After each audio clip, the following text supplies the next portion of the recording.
Thank you everyone for joining the Miracle Mind. No matter where you are, whether you're horizontal, vertical or diagonal, it's all great.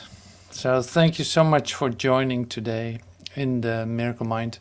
And it's Happy Valentine's Day. So Happy Valentine's Day. The title of today is God Is. Boom! Boom! And I love that. Imagine that your mind explodes into the love of God. It happens. And why not right now? So the ingredients that are given today are, say, openers to that. So one of them that I'm going to start with right away is coming from a little book, and it's called like Jesus is praying. I don't have it here, but I got it on a PDF. If you want it, just let me know. It's like, this is a beautiful book. Jesus is speaking. And the first chapter of the book is, I love you. So this is what I'm going to read to you as an declaration of the love that I feel for you, and the love that I share with you, and the love that we share together as one. God is.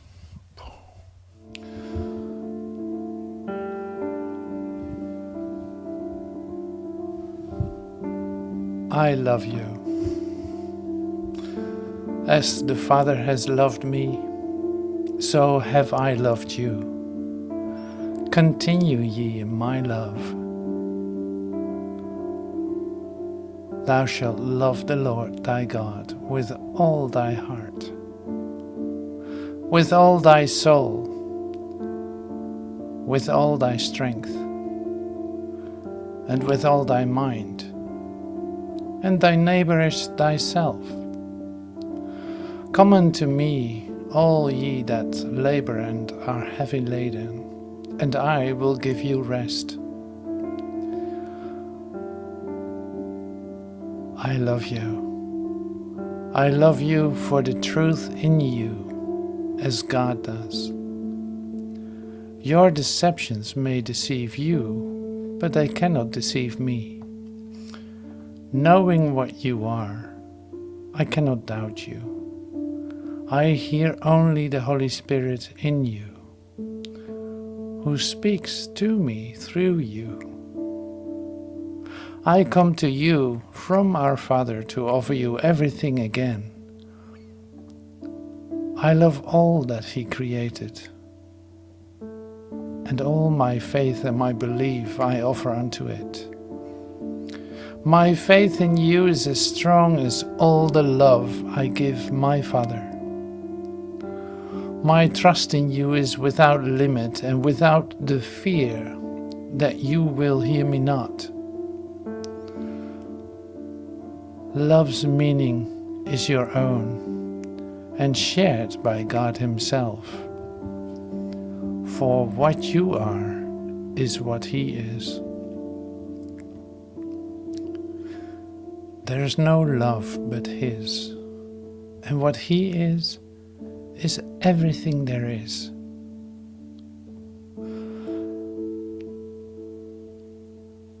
Let the love of God shine upon you by your acceptance of me. My reality is yours and His.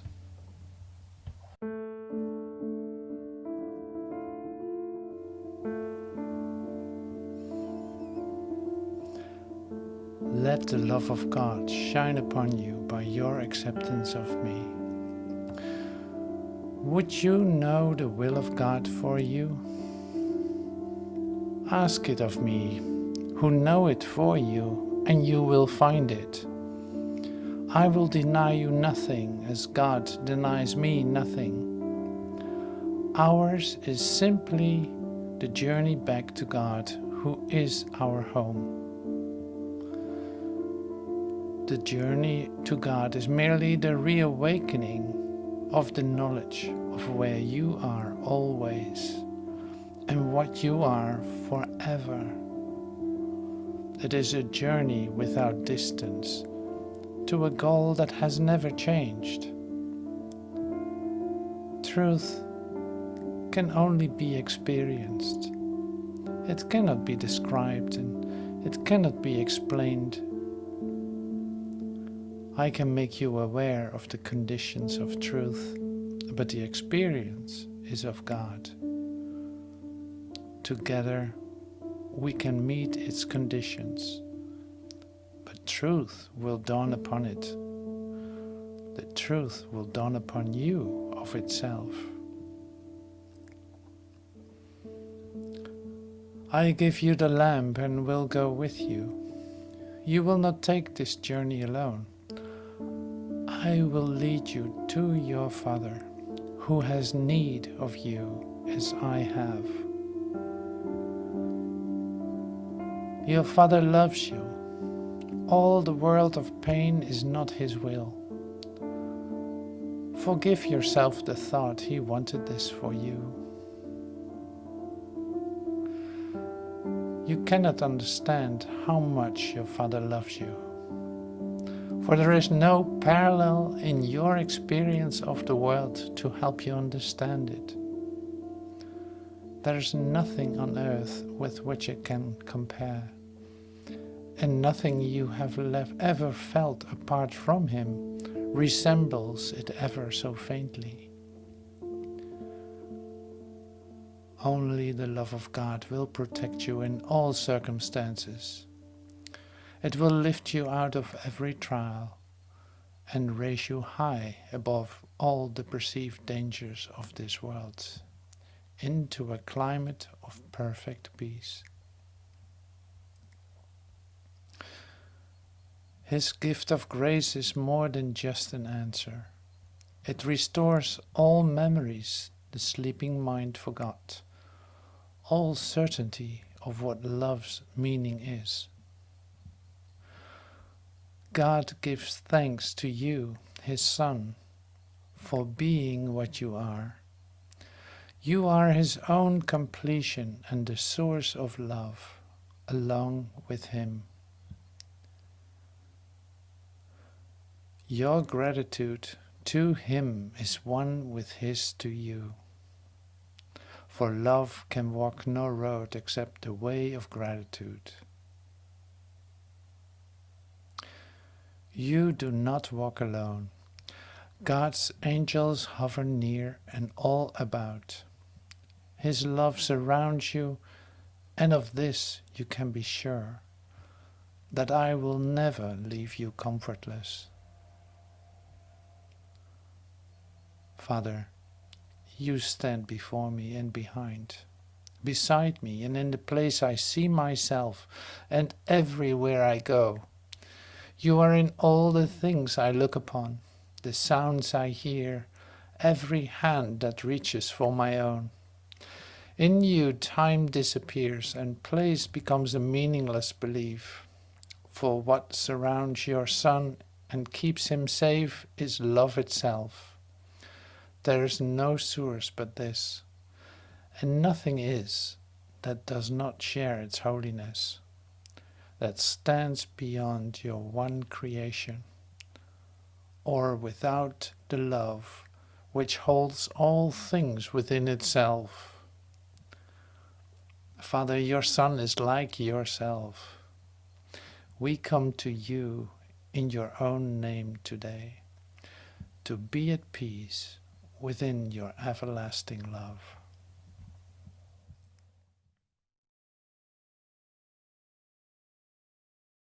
Okay, I want this understood very directly.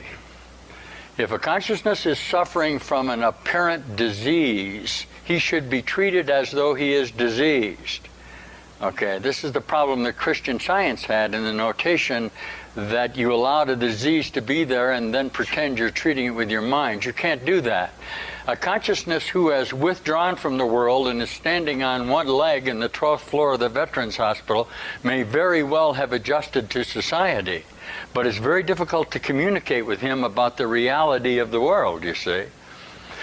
You 30-year-olds who go through this incredible agoraphobia associations or the supermarket panics and all the things that go with that age grouping, where you begin to see the futility of your own existence with a demand for the expansion of your associate consciousnesses, where you're already caught in this incredible web of cause and effect that you can't escape from.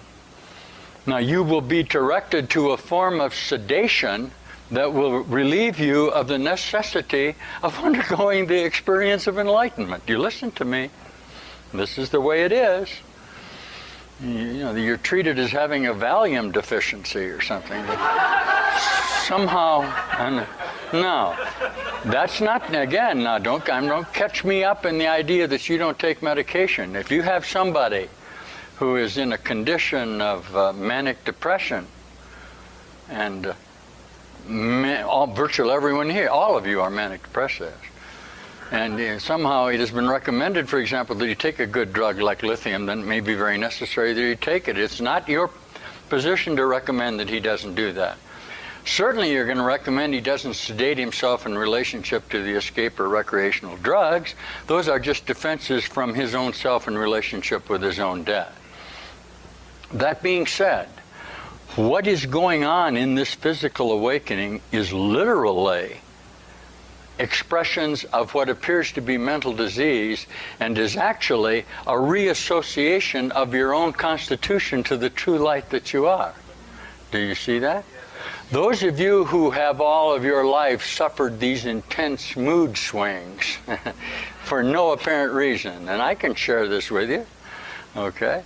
And unless you've experienced the illuminate side of you, okay, the stimulation of a particular glandular association, say in the endorphins, can very well bring about, and did bring about in you, this exaltation of reality that could not be sustained by the memory or genetic pattern of your associations, and caused inevitably a tumble into the depression of the impossibility of the associations with things that were going on in the world. And listen, those of you who have had this, I'm very much aware of it. It's a sign of what? Creative, expressed creative potential, where suddenly you begin to find in you this manic side of you, where you can express yourself beautifully. You're singing. This is true of artists almost inevitably. And here's all of this lovely creative associations coming to you, inevitably followed by a form of depression. Why?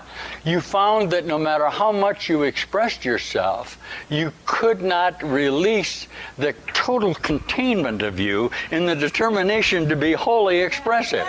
Listen, I know, I want to share this with you. That's why you're with me, you see. Now, were you considered to be was that a form of manic depression? Absolutely, positively. I've deeply experienced in this. Those of you who have been driving along in the car and going, everything is just beautiful and the sun is shining, and you turn the car and you go around the corner and it goes, huh, like that, and it's just hopeless. There's no way out of it. You might as well get rid of yourself. Cut your wrist. You can't stand it. Okay? That's an indication, if you'd like to see, of what actually you are doing now. The only difference is that you have been given the benefit of a later time association that is directing you to everything that you're undergoing is to the maturation or the completion of you, okay, rather than the determination of perception to reduce your creative potential. Got it? Schizophrenia goes without saying. The whole basis of the Course in Miracles is that you are a schizophrenic. All right? You know perfectly well who you are, yet you deny it. So you're asking the question, who am I, when obviously you must know. But yet when the whole universe tries to tell you, you're very fearful about it, and you attack it and continue to be split in your own mind. I think that's a good definition of a schizophrenic. When I was institutionalized, no, I won't tell that. You could see lovely schizophrenics that would say, I'm the Christ. I mean, they are the Christ. Now, the problem is not that. The problem was their incapacity, once again, to bring into this present time frame, a total karma memory reassociation. They're in all different places in their time cycles. Can you all see this? Yeah, so, you know, the guy is Napoleon and everything else because he's living other parts of himself that are parts of his memory package. You see? So you are schizophrenic. Now, we're going to take that schizophrenia, and instead of reducing you into a form of limited perception, we will direct you to the awakening whole you, the Holy Spirit, the bright light of you that's been trying to tell you, hey, it's okay, don't be afraid to part this veil and come into this association. This will be very valuable to you. The third, the paranoia, is lovely. Those of you who experienced expanded consciousnesses very early in this were very much aware that somebody was always lurking around you. You always thought, this is paranoia. If you turned your head quick enough, you could find him. He's right there. He's somewhere there. It's a form of intense foreboding that something is just about to happen to you. Okay, this is the opening, the premature opening of a center of your reassociation that is not prepared to deal with the fear of your, what you would call your karma astral associations that have always threatened you, that you have used for protective devices. And they'll be all around you. The admonition now is to love them. Love them. They're everywhere. They're here. You look at them. Jesus teaches you, look at this terrible face. Okay, it's dripping blood. This is lovely sentences in the Course. Okay, and watch it change into the face of Christ as you release your determination to protect yourself from your own thoughts. What I want you to see now is we are talking of real experiences. This is not hypothetical. We're not presenting you with ideas of what a disease is and what the relief is. We are directing you that you are diseased and can become eased totally through the relinquishment of this necessity to hold on to yourself in space-time. Okay? I understand that the physical demonstration of a spiritual awakening is not tolerated by physical mind. Okay? Yet, unless you go through the experience, okay, it is not possible for you to be enlightened. But remember, the last thing the perceptual mind wants is to have you complete your own transformative process. When the first man appeared among the baboons obviously didn't know what to do.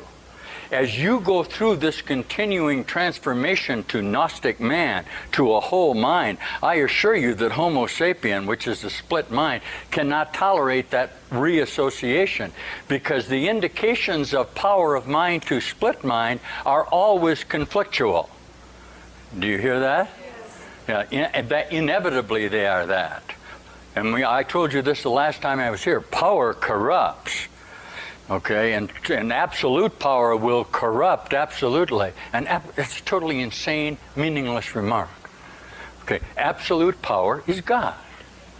Okay, the limited association is somebody gathers power unto itself in its statements of its capacity to exist and possess and defends itself.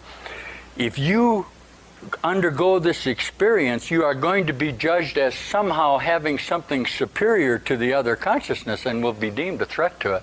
And this is why the Savior is attacked and killed. Okay. This is always the reason why the Philosophia Perennis, the ancient wisdom, has been called the secret wisdom. It isn't a secret to anyone in the universe that you are God creating. That's just a secret that you're keeping from yourself in this own dream association. Everyone in the universe knows you are God. You are creator of perfection, having been created perfectly. That's a statement of fact. Okay. Now, you have come to accept that in your own mind and are willing to take all of the manifestations of this physical maturation and make application to them by the confession of the certainty that you are going through this metamorphosis. I'm giving you a statement of fact here.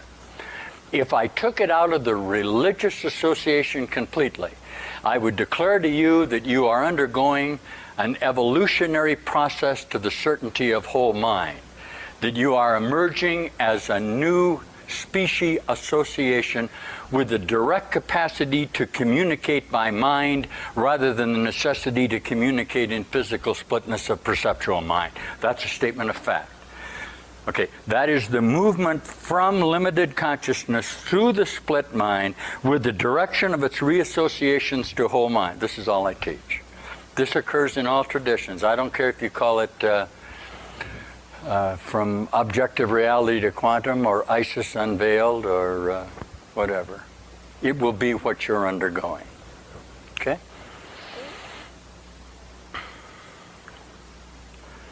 Is this a fearful thing for you? When you are in this association, you may very well begin to experience acute conditions of disorientation. Jesus in the Course says, don't be afraid of that, that will be okay. You step back and you say, I'm undergoing this. You may need to seek the solace of your closet. Come and be with God. A lot of you are feeling your need to withdraw from the world. Remember that we haven't given you a cloistered situation here. This is called the direct route. We've left you right in the middle of your own chaotic association. Huh? What? Wow. Left in the middle of our chaotic associations. That's exactly where we were left off, wasn't it?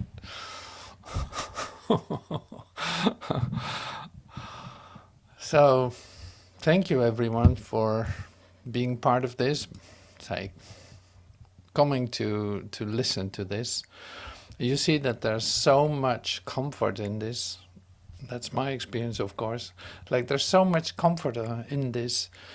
Like the things that Master Teacher talked about just a moment ago was this idea. Like, you had your moments that you were flying, you know, you had such a great time that you would try to express this, but couldn't get to it, couldn't completely break out into the full expression of this. And he gave the example of you turn a corner and suddenly you dive into a deep depression or a deep sense of, I'm so stuck, I have no idea how to do this. Like, who has not had these experiences? And so to not stand there still, but seeing this as a part of your awakening is so helpful and so comforting. It's my experience.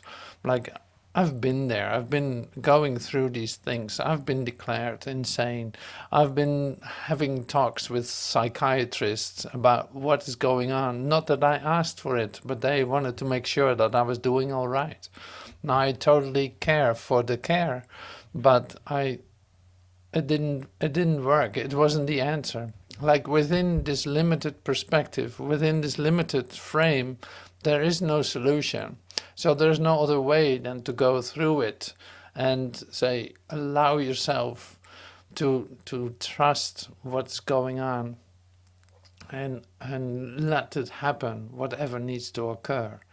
Like, that's okay, that's going to work out. It doesn't seem like it, and you can have feelings of foreboding as much as you want, and they will be there. So it's like, that's inevitable too, but it doesn't stop there. So, like, you're being literally like pushed through the limitation, pushed through in a lovely way, not in an intense, necessarily intense, destructive way.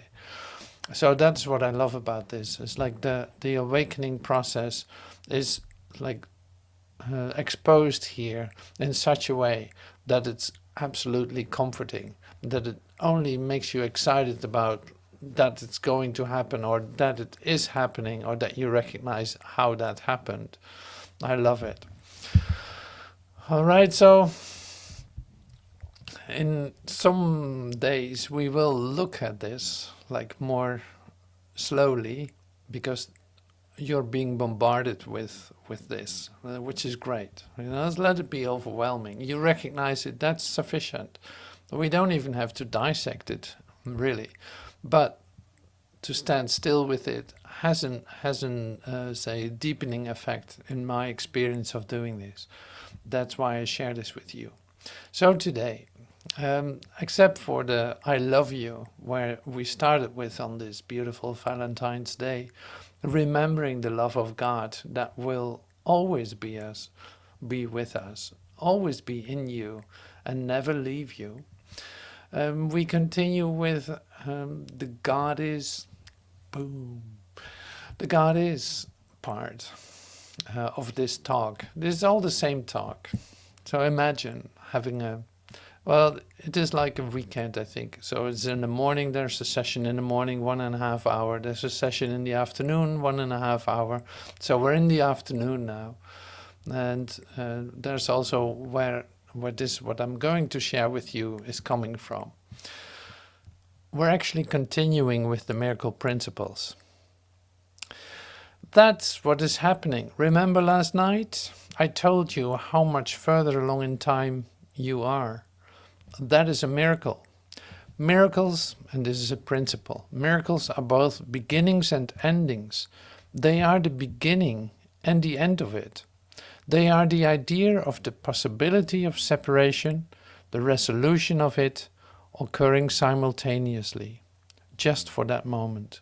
So they are the idea of possibility of separation and the resolution of it, happening at the same time, just for that moment, so you can be whole. That's what a miracle is. They are always affirmations of rebirth, which seem to go back, but really go forward. They undo the past in the present, and thus release the future. Absolutely beautiful. So they are affirmations of rebirth, which seem to go back, but really go forward. They undo the past in the present, and thus release the future.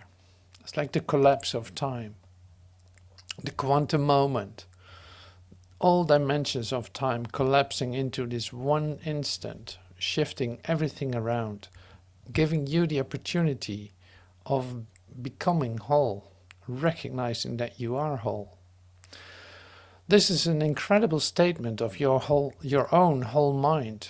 This is a statement of the quantum leap. This is the capacity for you to bring into the situation all of the judgments that you have constructed to prevent you from seeing your own wholeness, and simply letting them go and letting the miracle happen. Isn't that something? Like the past and the future ideas, the past released in the present, the past brought into the present in order to, say, be undone, and thus releasing the future. Miracles bear witness to truth. They are convincing because they arise from conviction. If you are not sure in your own mind, you can't do this. Remember that we are teaching wholeness of mind. If you use miracles without conviction, they will deteriorate into misconceptions. They cannot not. Is that what this says? Yes. Without conviction, they deteriorate into magic, which is mindless and therefore destructive, or rather, the uncreative use of mind, which you can very likely do. You are then going to construct something that is idolistic to you. It becomes an idol that you worship in your own thought form association. It is an idea of love, it is an idea of happiness, it is a new car that you got by a miracle. So this is like very much likely to happen if you don't know what is going on. It's like if you don't come from conviction, if you don't come from the certainty that, say, God is giving you everything, and that is whole and perfect, and that you don't need to come into your own images as you could say, like praying for things would be the same idea. You pray for things and magically one appears, like suddenly there's a new car for you and you had no idea and you think it's a miracle. So how easily that can become, say, confused, you could say. Each day should be devoted to miracles.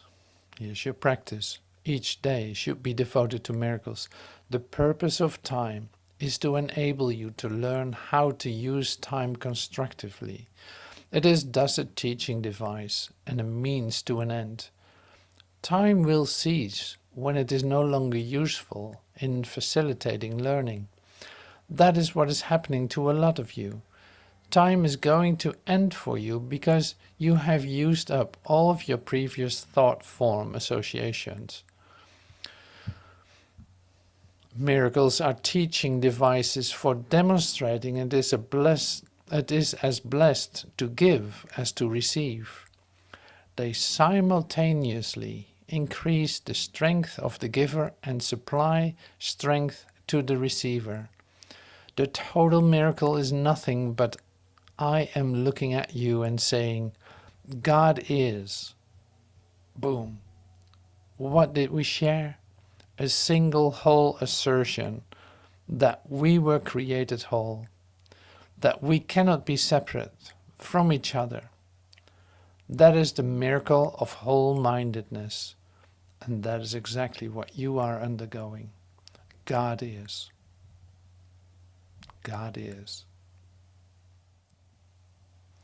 So the loveliness that is being shared in these words, apparent words that we seem to share, the loveliness that is behind it has nothing to do with the words themselves, has nothing to do with the form, has nothing to do with anything in that sense, anything that is related to a temporal existence. No, this is about you. Like you are going to discover, or you are discovering, you are awakening to the idea that you have literally nothing to do with your time associations. Like, that's why it can be so great to take time for yourself and deeply dive into the stillness of the connection. No matter where you are, it's like place and time becomes a meaningless belief. It really doesn't matter where you do this, where you find yourself. No, it's about what is taking place. What are you allowing to take place within you? Wow. See, you have your own experience. Like anyone's idea about that is absolutely senseless. It doesn't matter. No, you have your own experience. Stay with that. Wonderful. No, it's not about judging others for their experience or what you think others are doing to you. No. God is, here's my experience. You can't see it. You can't feel what I feel. But we share the same truth. You can communicate with me in this instant. I love it, isn't it? It's right here.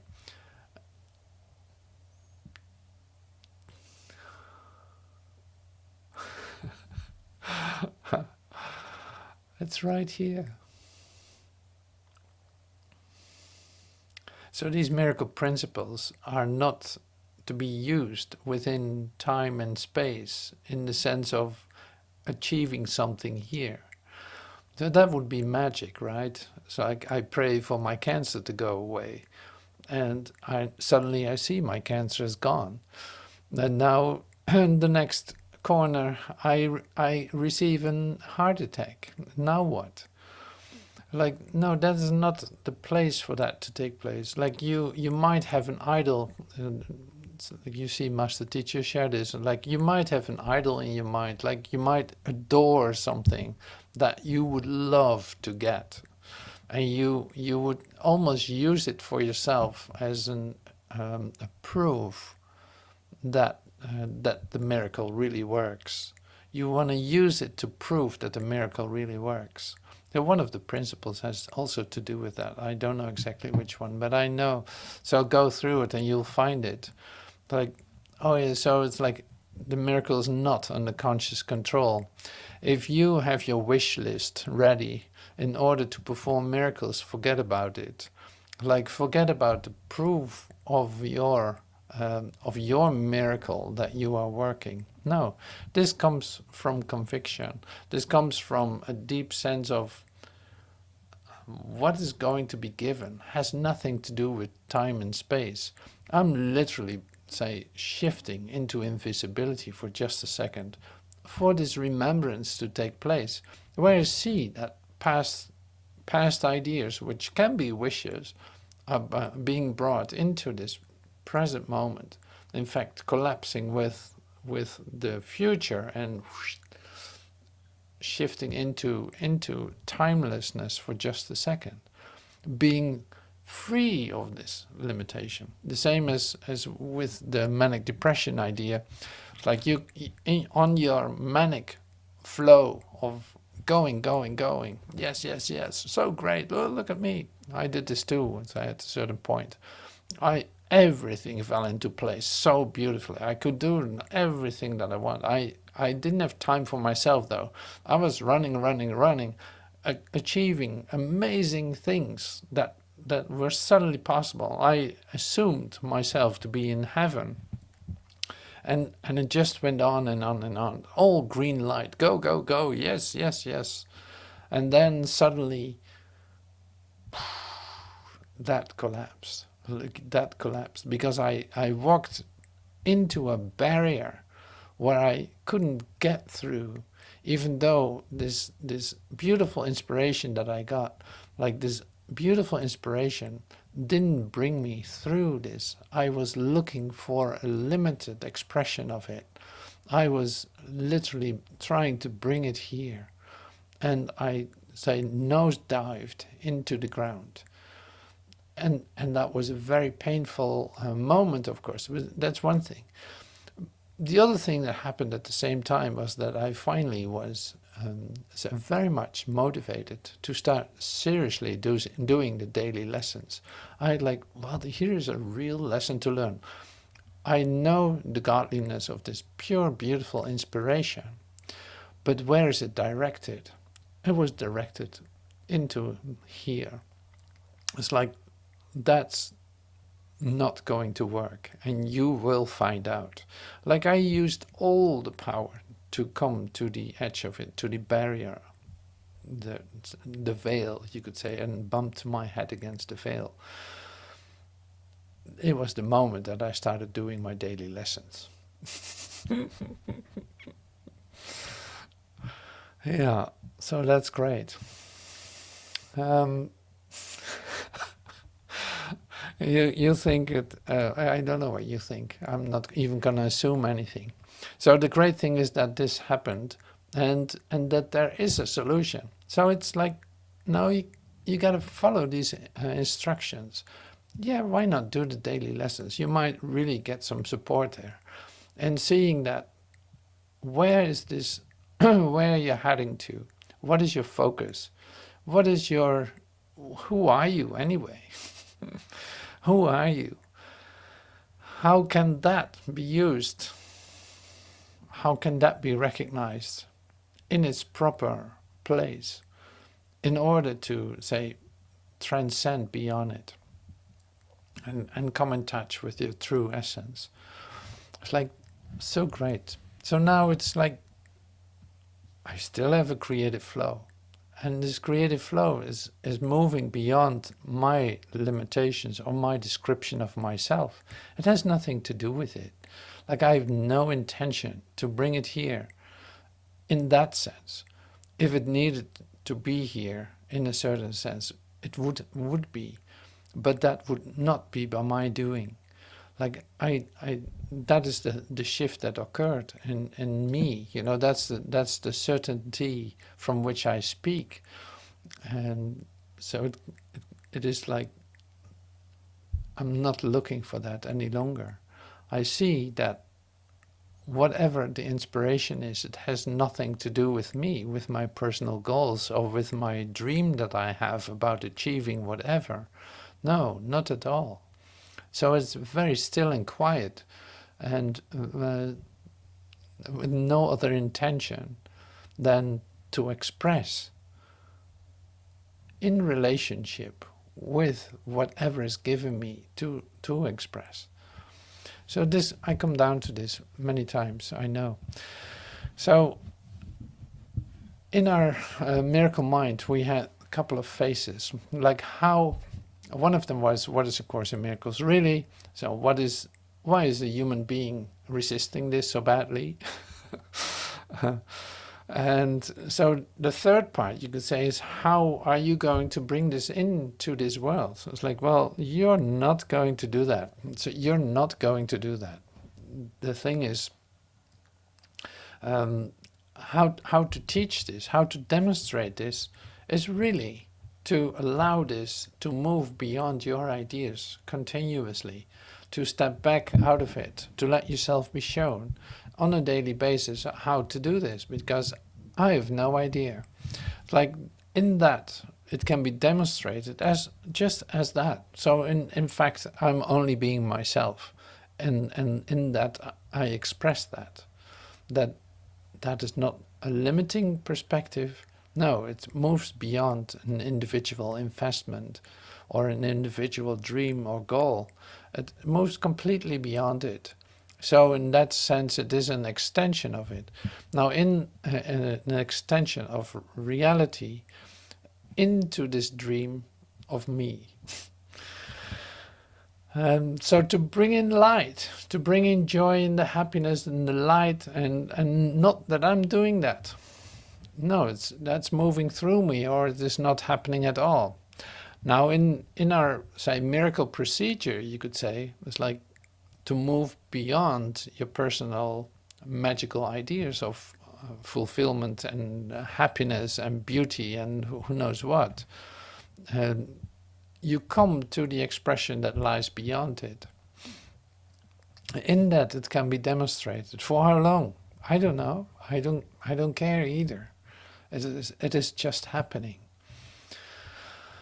So that is that part.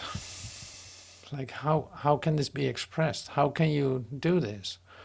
Well, it's on a daily basis. It's on a moment by moment basis. Stepping aside, not knowing, being instructed, staying right there. I've expressed this many times, but that's really the occurrence. Miracles are teaching devices for demonstrating it is as blessed to give as to receive, since you're only giving to yourself.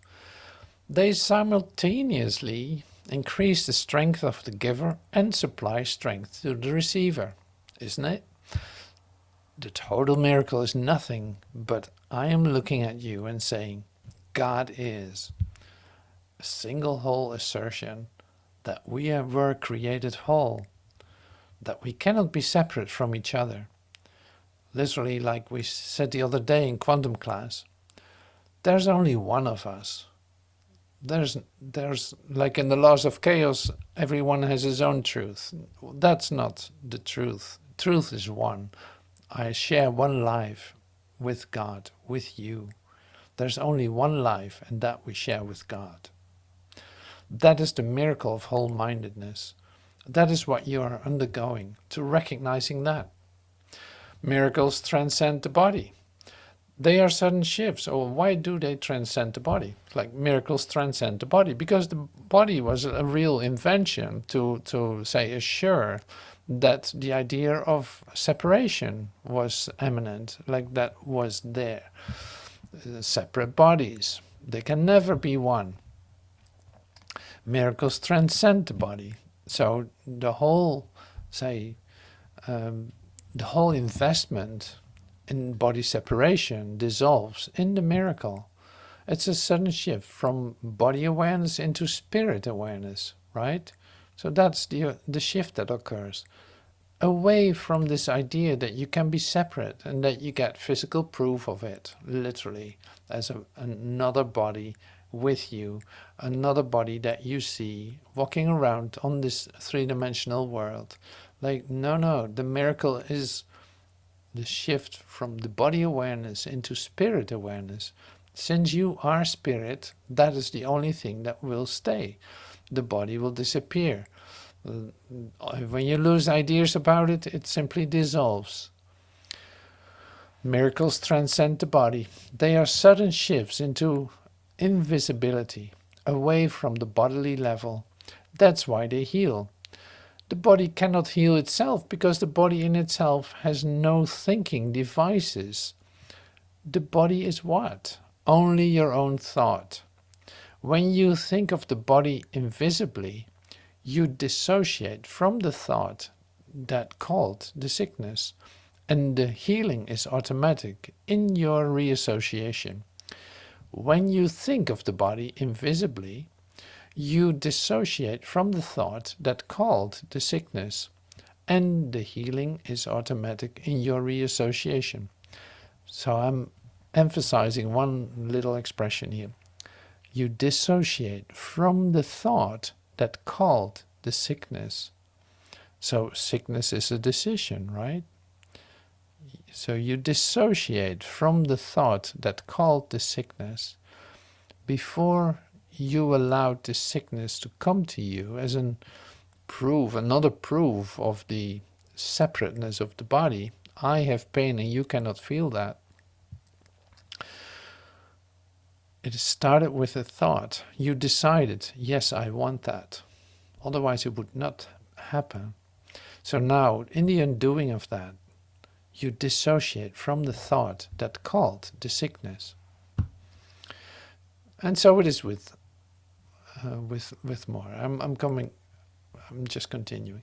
A miracle is a service, in the sense that it is a healing process or a rendering of a total giving in your mind. It is a service of the necessity for God to serve, because that is what He is. It is a declaration of perceptual mind that I will give to you my wholeness in the certainty I can solve your problem if you will let me.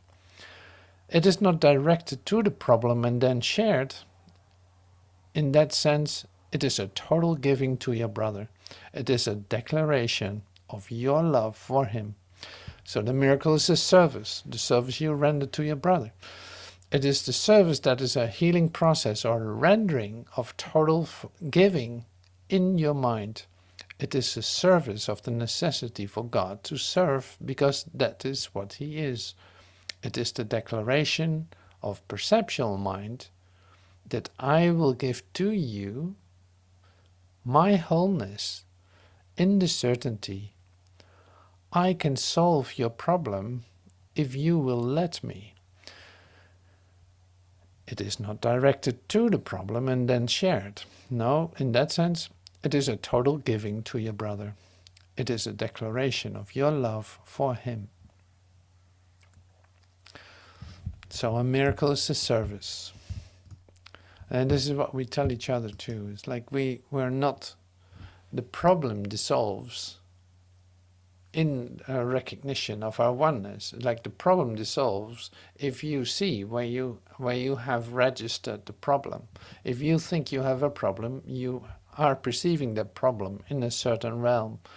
So you perceive your problem in what you see in your five senses world, in your three-dimensional world. You formulated a problem. Now that can only dissolve if you recognize where you are perceiving it. In my love for you, in my service to you, in the miracle that I'm offering you in this moment, that can be dissolved just like that. So the problem will be dissolved. And we disappear for a moment out of time into invisibility, just as a recognition that none of this is real. My truth is not here. It's like my truth is in the recognition of my love for you. In my love for you, I disappear from this limitation into a full awareness of love's presence. There's nothing holding me back because I'm not letting myself be limited by fear, feelings, associations, whatever. It's like you're not going to let yourself be stopped by it. No, the miracle happens. It is unbelievable. It's like literally not by my conscious doing. I'm just stepping back, allowing the miracle to occur. In that, my problem dissolves, and so is yours. Like it literally dissolves. Is there a purpose to say, is the purpose limited to a three-dimensional experience? No, it transcends that completely. It literally dissolves the problem. That you can't remember what the problem was after it happened. The only thing is the same as I'm never upset for the reason I think. Like I think I'm upset because of this and this and this. I'm like, no, I'm upset because I see something that is not there. That can be undone in my recognition that the only thing that really occurred was that I for a moment thought I was separate from the whole universe, from God, from the love that created me. And of course that can never happen. So in my joining in that love, I remember, oh my God, there's nothing going on. Nothing happened. I was so caught up in my idea about what was my problem, and it upset me incredibly. But in my recognition of the love for my father and for my brother, it dissolved completely. So I love you. Thank you so much. Thank you for joining with me today in this Miracle Mind. And I even go quickly through this. There's so much to discover, and there's so much to experience. Like this works without exception in all situations. Because there's literally one thing going on. And that is the love that we share. And residing in that love. All right.